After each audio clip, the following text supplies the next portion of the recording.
My name is Wilfred Condo, Wilfred Condo. I'm from Listugush Mi'kmaq First Nation territory, and I'm a fisherman and also a union iron worker. It was brought to me by when I was just a boy.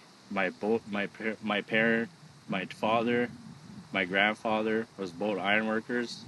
My grandmother and my grandfather were fishermen and fisherwomen, and I inherited by the honor of getting them to teach me everything I know, and it's just my life.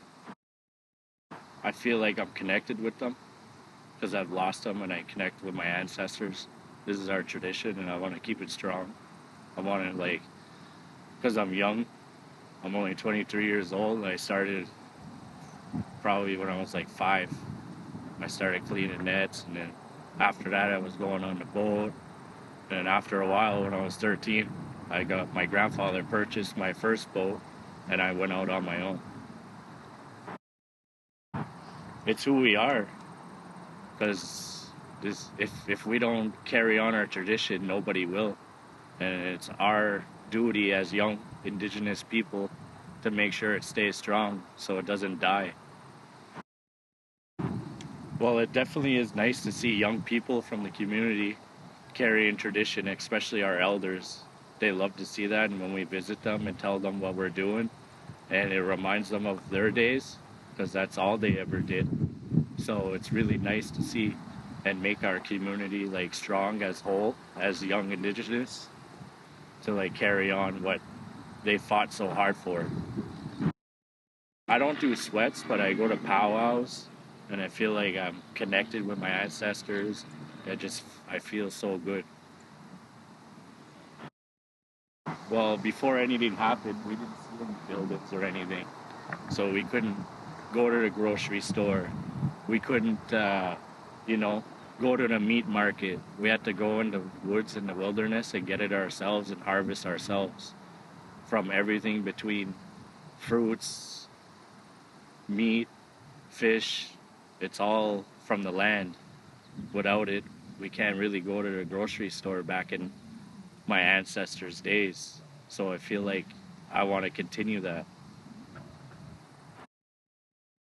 I hope the young Indigenous people who watch these videos understand, you don't have to be scared.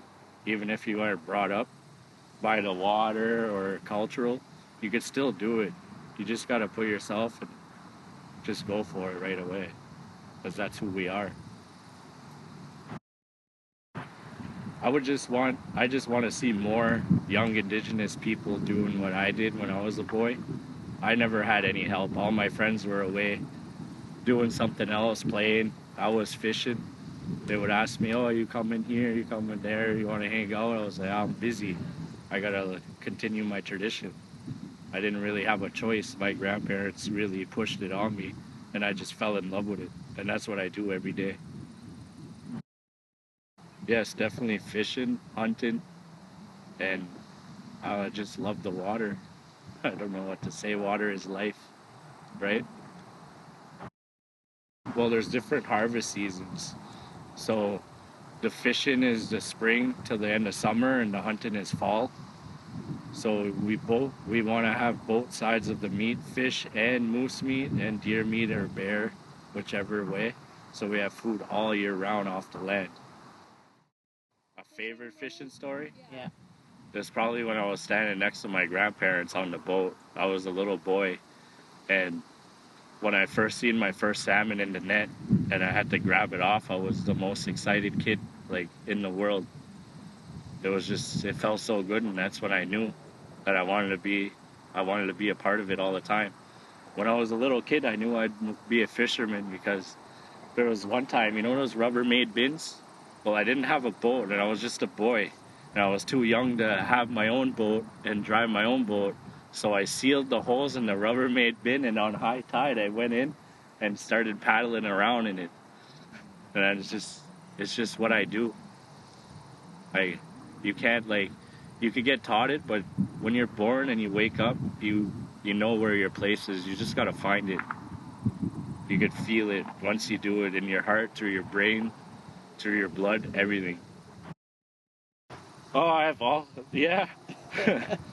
um, my father didn't like I always bugged him to go hunting, all the time, because I love my culture so much and my traditions. One time he went hunting without me. I was so mad, but then I got a phone call and I went up on my four-wheeler and he had a moose on the side, shot already, but we didn't have a truck back then. So we loaded up the car with the moose right on the hood and we drove past it. We drove along the whole res all the way back home and we tied it right up here.